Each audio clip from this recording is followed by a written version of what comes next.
Hey guys, Santoli here with another Yu-Gi-Oh discussion video. This time we're going to be going over the ban list. We have the 300th YCS coming up. I'm pretty confident that we'll have a ban list before then, not because I have any inside information or anything, but because we've had a lot of events at this format, both before and after that small ban list we had before. And I think that the game's at an okay spot. It's very diverse, but there are a lot of powerful strategies that lead to non-games. I think Konami is going to want to stay on top of it for the 300, so hopefully we have a good format for that.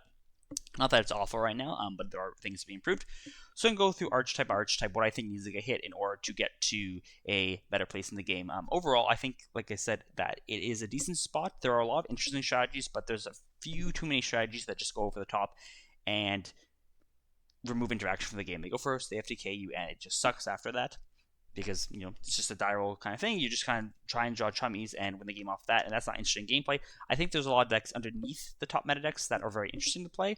And so the point of this list is kind of going to bring those up to the tier 1s and kill the degenerate strategies. So at the beginning, we're going to talk about the K9 card. So how do we hit K9? This is mainly in the form of K9 VS, but K9 Christian is also a deck. So overall, I've heard different things in terms of how to hit this archetype. There's a lot of good cards in this archetype. Nora is a very good card. Jokel's a very good card. Ripper's a very good card. Azuna. In my opinion, though, there's one clear hit that needs to be done, which is K9 Ripper. The big thing is this card just removes interaction from the game. When you look at stuff like Jokel and Noroi, yes, they're very strong cards, especially Jokel. It's very hard to interact with. You get that in level 5 on the board. It's eating like 2 hand traps by itself. But part of the reason it's eating 2 hand traps is one, because Ripper exists, and the other thing is Jokel by itself doesn't allow you to play through things like Nip or Droll or other hand traps if you actually have stuff like Veil and Imperm. It lets you make a board through them, but it keeps the choke points there. So if I have Jokel and I'm planning to go through Mitsurugi in order to dig for VS cards, Jokel doesn't actually prevent that. Or prevent me from imperming or veiling the Mitsurugi or ashing it. It's Ripper that does that. And I think that overall, the idea that there's just a card that invalidates hand traps completely, super toxic. We've had it before, so like card by crossout, it's not fun, it's not interactive, and it's not a good playstyle at all, especially when the boards you're making are generally FTK. Yes, this does hurt the pure K9 deck. Unfortunately, it's being used in too many versions where you are making an FTK-like board, and having immunity to hand traps and board breakers is just not interesting, and I think Ripper needs to go. And it's been out for a fair bit. It's been out since August now, and it is a super, so I can see this card getting hit, realistically. As for the other K9 cards, yes, they're very good, but I think the big thing is that these decks are just way too immune to hand traps. When you have Ripper existing, you can't nib them, you can't Droll if they choose to play around it, you can't hold for a choke point, and I think that's a big problem. I think if you remove Ripper, you at least have the ability as the opponent to choose what you're hitting. If you're trying to bridge into a different engine and you have one hand trap, you can hold it for the bridge and they're forced to play Pure Can, which is fine. Pure Can's a decent deck if you need to play, if you're forced in that position, but it doesn't feel bad particularly for either player, because the K9 player gets to play, the other player gets to try breaking this somewhat fair board, and you're happy with that. And so at the moment for the K9 cards, all I want to see hit is the Ripper, and the other kind of K9 cards can stay where they are. Azuna, I think, can get an extra little bit of talk, because this card is a splashable card, but the big thing is it's not being splashed on anything. It seems like one of those cards where if people evaluate it highly, they can choose to play. It's coming up in Yummy, it's coming up in Draco Tale, but because you don't have to play, I think its power level is right where it needs to be at being a very healthy card. I can definitely see that any of these 3 cards getting hit in the future if Azuna gets too popular later on, or Jokel and Noroi, maybe the K9 decks are still too good after this hits, but I'm perfectly willing to allow these cards to exist a bit more if you don't have the ability to protect your choke points with Ripper. Moving on to the next archetype, which will be Yummy. So this is both pure Yummy and Mitsu Yummy. And like I talked about at the beginning, is I think there's a lot of very cool decks, interesting decks to play that lead to interaction.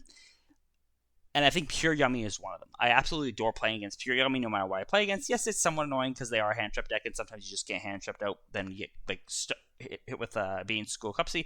But I think those are the rare games. The playstyle is interesting. I think overall the deck is very fair. Its interruption in the form of Book of Moon is better against some decks and other decks. And unlike the K9 engine, which doesn't really have much weakness because you can't breaker them or you can't hand trap them, the Yummy has a clear weakness in breakers. It does very good into hand traps, but that's fine. You can have strengths and weaknesses as a deck, and I just adore this deck overall. The playstyle is interesting. It has clear weaknesses and strengths, and so I'm perfectly happy not touching this deck at all. The main thing I see people talking about is hitting Cupsy. Don't hit Cupsy. Leave this deck alone.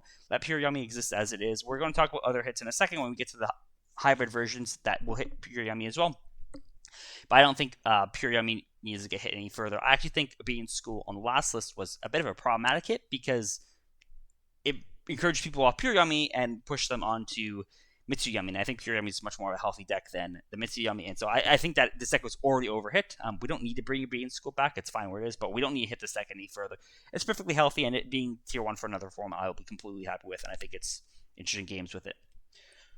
The problem is the hybrids, mainly the Mitsuyami deck. The Soulful Yummy deck's fine. You're just playing a little bit more engine to have a bit of a top up. No problem. You can do that. Problem is Mitsuyami. And so how do we deal with that? Well, there's a few ways to deal with it. One is just kill the bridges. So before even going through the Mitsu cards, one is Herald. This card should have been gone a while ago. It's a easy to make floodgate. It now bridges your engine. The bridges is what makes the deck super toxic. I think even in Pure Yummy, Herald would be fine by itself at one. I'm not particularly a huge fan of it, but it's not the end of the world if it exists. But now that it's just used for bridging, you go first. Your board's FTK. You play through any number of fair hand traps, even the unfair hand traps or the floodgate ones. They're good, but they don't always do the job, especially when people are playing very clunky decks like Mitsuyami into each other. They're not interesting games. Kill Herald, get rid of the bridge. This card should have gone a while ago. And the other bridge we need to get rid of because it is used as Zombie Vampire. I think if you're using Zombie Vampire in the form of like horse cards where your supplementary engine that isn't adding anything to your end board is going through Zombie Vampire, like the Christian Horus deck, it's fine. But when you have one engine get bridged into another engine, it's super toxic. Engines are good enough nowadays where their board is enough. When you start mixing engines, you're just making FTK boards. We don't need them. Kill the bridges. I think this is a theme or an idea that most players can agree with. So I think these are hits for Mitsuyami directly. What about Mitsu Pure? Naturally, these will hit Mitsuyami as well, but we should talk about the Pure deck. I think that Yummy is a very, very healthy deck. It's super fun to play against. I think Pure Mitsu isn't quite that level of fun. It's not a deck I love. That being said, it's not an FDK deck generally if you kill the statues, which they did. We'll get to that in a second, kill the remaining ones. But I think that the deck is fair enough that can still exist. That being said, I think it needs to get taken down a little bit. It is a very all or nothing deck. I feel it's somewhat inconsistent. It is getting new support. I want the new support to improve consistency and leave it with a more interactive gameplay. And so how do we get there, making the Mitsuyami deck a bit more interesting? The Mitsu Pure deck a bit more interesting. So one thing we can do is hit prayers to semi-limit or to limit. I'm putting it at limited. Like I said, there is new support coming out. I think having prayers at 1 is a fair decision, especially if they're getting more consistency cards. I would just also preface this by saying Haba can stay at 3. I don't think we need to completely kill the consistency of the deck. Prayers just does more and forces you to consider your plays a bit more because you can't just go activate your prayers, tribute one of the rituals, and then immediately grab another prayers off the ritual, something back.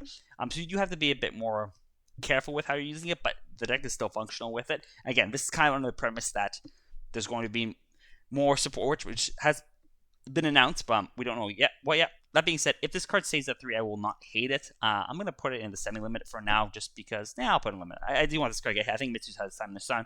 But that being said, if it stays at semi-limited or unlimited, I will not be particularly unhappy.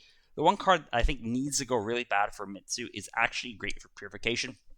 There's not much talk about this card getting hit, but I think overall it's just the top up on the board, and it leads to so many uninteresting games because you start the game with 6 cards or 5 cards, you draw.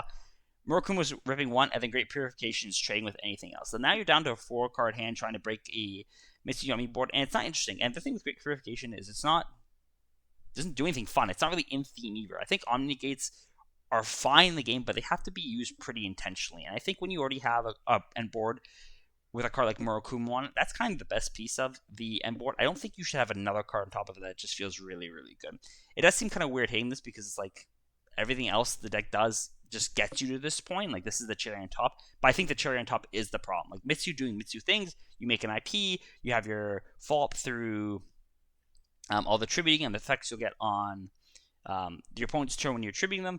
When you have stuff like Murokuma wipe, I think these are interesting interactions. They're giving follow-up. It feels very in theme of the deck. Great Purification doesn't feel in theme, other than the fact that it tributes the negate, the Omni. It just felt so unnecessary in this deck.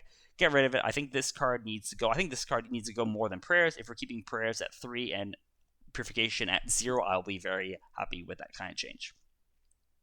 And so you can see here after this list, Pure Yummy I think still functions fine. I think Herald is a bit of a big one, but it needs to go. But other than that, the Pure Yummy deck does function. The Mitsu deck, like I said, if you think it's too hard, you can move prayers up to unlimited, but purification needs to go. Replace with a Magatama. You're making the board a bit worse, but I don't think it's the end of the world for people who love pure Mitsu. Moving on to the next list of decks. So we'll talk about the complementary engine for K9s. So the first one is Vanquish Soul. So this deck still had a lot of success, but it's more of a pure K9 deck. I think that, not pure K9, it's your hybrid deck, but it's more K9 than it is Vanquish Soul. I think that the VS deck is very good, like at €1 without the K9 card, so it definitely is strong on its own. But the big outlier card is Sue. I don't think this card existing is a problem, but you should not draw it anywhere near as much as you do. You should have to get to it through Engine, and then loop it, and then use it on your opponent's turn that way. Like, once I've gone through the work of searching for Sue and using it, it's fine. That's, I've used cards and resources to get there. When you're just turn 0 suing out of nowhere, it's really impressive. And so Sue can definitely go around down to 1, and then the other ones can come back up. I think this is the correct way of hitting the deck. Sue isn't so broken that it needs to get banned. You're going to get high roll sometimes, but those games aren't guaranteed wins. Even though it's a very strong card, I think it's fine once you've intentionally searched it and raise it and stake your soul, not the problem cards in the deck. I think that pure VS maybe will come back after this. Sue is a big hit. Maybe they still have some form of hybrid, but not the full K9 package. Maybe you're doing different mixtures, but I think this is a much healthier lineup of things with 3 raise and 3 stake, because those cards are perfectly fine, and then Sue preventing the high rolls from happening as much by putting it down to 1. The other deck that got hit by the K9 hits is Christian. I think inclusion can go back to 3, given that there's one other hit, which is just getting rid of all the degenerate combos that you can do in Christian and just killing Imperial Princess Concurry.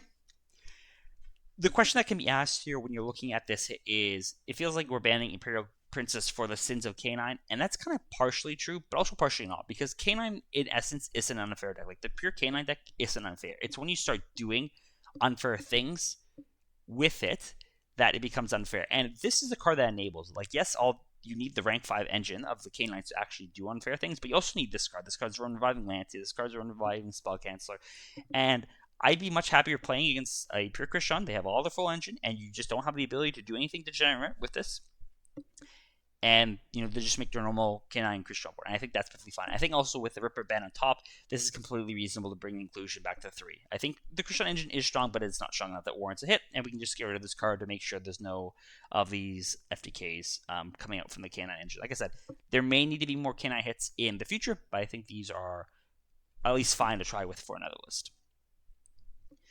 The next deck we need to talk about, because it's still somehow performing, is Malice.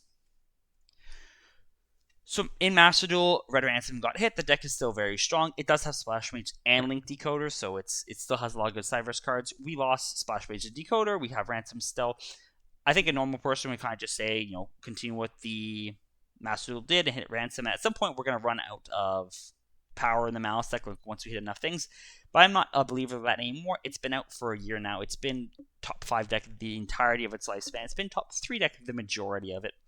The only time it wasn't was when VS was running around in Juho format. But I'm done giving this deck chances. I'm done going, oh yeah, we can try to hit it and see what happens. Like, no, it needs to die. We're just banning Dormouse.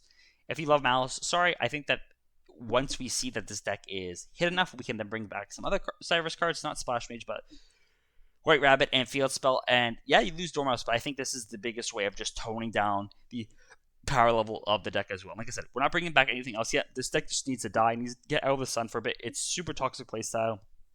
It's very all or nothing. It has an awful time going second if your opponent makes a semblance of a board. It feels like a very hand comparison deck where starter extender. At some point, if you have another extender, you win the game. I don't like that playstyle. I'm just removing Dormouse from the game. Make sure this deck's out of the meta for a bit, and then we can bring back other things slowly. Also, I believe I said bring back White Rabbit. I may be mixing up Banlist. It'll be bring back the Field Spell. It's a big thing. Moving on to Draco Tale, which is another arguably top 3 deck, top 5 deck, depending on how I put it. This deck is very hard to hit because the deck, all the cards get you to everything. Like, as soon as you perform one fusion summon, everything gets everywhere. And the other question is, how much do we actually need to hit this deck? Because I think this deck is just super healthy in general, but the power level of it is a bit too high. My opinion of the best hit for this would be actually hitting one of the traps. Hitting something like Flame, in my opinion, is the best idea because you're now forcing them to play with more of the fusion cards as opposed to just printing card advantage. This deck wasn't overbearing before we got the last set, which is escaping my memory right now, because you only had 2 traps to set. You only gain 2 draws. You don't run away with card advantage immediately. And I think just bringing it back down to 2 traps is the correct way of hitting it. I don't think this is an economy hit at all. This is a very Santoli-esque kit trying to very meticulously lower the power level without changing things. So I don't think that's what's going to happen, but I think that is the best hit. In terms of what the actual hit is, like I said, I think this is a healthy deck, so we don't need to completely murder it. And I don't want to kill too many starters. I think Ketu can get hit down to 2. I think we can also hit Faimina down to 2 as well. It seems weird that I'm hitting both of them to 2. I think if we were to hit either of them to 1, it'd be a bigger hit, because you want to go through multiple copies of the game. And so having them at 2 and 2 instead of 3 and 1 in either direction, I think is a weaker hit. But I think this deck's overall healthy, and I don't think we need to hit it super large. Ketu's your best starter going second. Faimina is one of your turn 0 plays that can high roll. I think lowering the odds of drawing those is good enough, and it is fine enough for a hit. This deck will likely need more hits going forward in the future, but I think that with the healthiness of it, like Yummy, I think I'm just fine having this be tier 1 for another format and just taking a little bit off the top of it. So this is basically all the main meta-relevant hits. So doing some other housekeeping on the ban list of what else we can do. So one thing we have in Master Duel, which I've been enjoying, is the existence of the Orcus deck.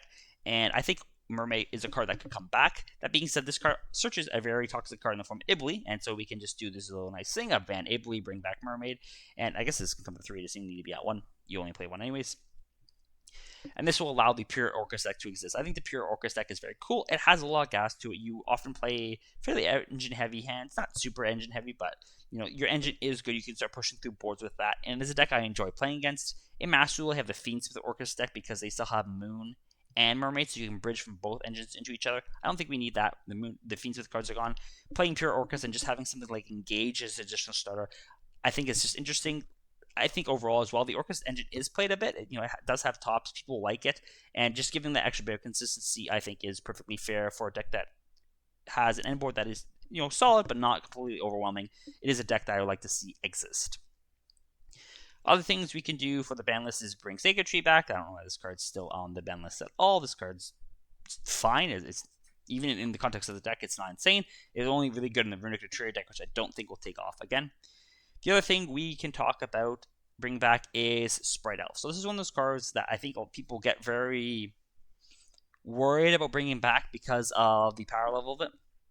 But a few things to keep in mind is that we do have this in Master Duel, and it is played. It's played in much different decks. It comes up in White Forest. Some people will use it in tier, although they don't have Merly to revive. It's used in the Sprite decks, obviously. But I think overall the card is just fine. I think the non-targeting effect is kind of fake. Overall, it will have applications and it does come up, but I don't think anything this card does overall is super unfair. It's a link to that can't climb into another one immediately. It is a non-targeting, but you're investing 2 bodies into it to prevent targeting, and it's very specific on the non-targeting it has, and since it's only the 2 zones it points to, and it needs to be something you make early, I think this is a big boost to Sprite. It's also a big boost to Yummy, in my opinion, because you do have the synchros that you can revive with this now. And I think if they're losing Herald, them getting something like Sprite Elf is completely fair. It's more interesting because now you're making their board more sticky, but you're not making their board better at all. It's not like they end on more because of it. I think this is a good way of approaching things. And I'm a Sprite enjoyer. I would like to see this card come back and the deck have some more functionality in it. Other things to talk about is Droll and Lockbird. This is a card a lot of people want banned. And I'm going to put this in unlimited. Not necessarily because, let's just put Mermaid here because it doesn't matter if it's at 1 or 3. Not necessarily because I think Droll is healthy. If this card gets banned or hit to any margin level, I will not be upset at all. But the big thing with Droll is I don't think it goes into healthy formats and ruins them. There are a lot of Floodgate-esque cards, D-Barrier, Shifter, that go into formats that are very healthy or would be very healthy or being somewhat healthy, and they just make it so much worse. It hits the fair decks as hard as it hits the unfair decks, sometimes harder, and it just leaves the format a lot worse because of it. I don't think Droll is this type of card. I think if you have cards or decks that lead to interaction, stuff like Yummy, stuff like Pure Razel, stuff like Draco Tale, those types of decks, I think that Droll is just often very bad against these types of decks. and it's very good against the decks that are very toxic. And so having it in the game is kind of a fail-safe whenever some toxic deck runs out of control, I think is a good thing. I don't think it leads to interesting gameplay, but I think it's more the fault of the unfair decks as opposed to Droll. And I think when we have healthy metas, Droll doesn't come into the format at all. And people do like to overestimate this card, where they go and say, oh, this card's insane in every single format. Like, oh, it's insane versus Pure Razor. Like, no, it's not. Like, you really do need to hit decks with low non-engine with this card for it to feel amazing. If you're playing decks that are very fair, often they have a lot of non-engine, or they have plays through Droll because they're not just gaining unlimited advantage, and Droll just feels subpar there. So, like I said, I don't think this card's necessarily healthy, nor will I be upset if it gets hit, but I also don't think that it needs to particularly take the bull. I'm fine having it in the game as a failsafe. One last card to talk about is Featherstorm. There's also a bunch of other Floodgates that should be in the banned pile, but you go through them every single banlist video. Called by, Crossout, Gozen, TC Boo, Rivalry, Shifter, all those kind of Floodgate-esque cards, they can go. The one I'm bringing Featherstorm, because this isn't hit at all. It's also shiftable off Thrust. It's also good in the Radiant Typhoon deck, which is why I'm intentionally bringing it up now. But I think all those kind of Floodgate-esque cards can, with the exception of Droll, can make their way up here into the ban pile. So, overall, this is where I think the ban list should be. This is what would make me happy. Overall, I think what this does is it brings up the fairer decks, Yummy, Vanquish Soul, the K9 Christian deck when you don't have Floodgates, Draco Tale. It allows those decks to function. I think these, even though the decks are very powerful, these are decks that lead to a very interesting format. And this format, half the decks are really good. It's just you have a lot of non-games as well. And so I think removing those non-games with a lot of the problem cards up here will lead to an interesting format. Hopefully we get something similar to this for 300th to have a good event for that. Let me know your comments in the comment section down below. What are your opinions on this list? Or anything I missed? Are there things you would change? And until next time, guys, Santoli out.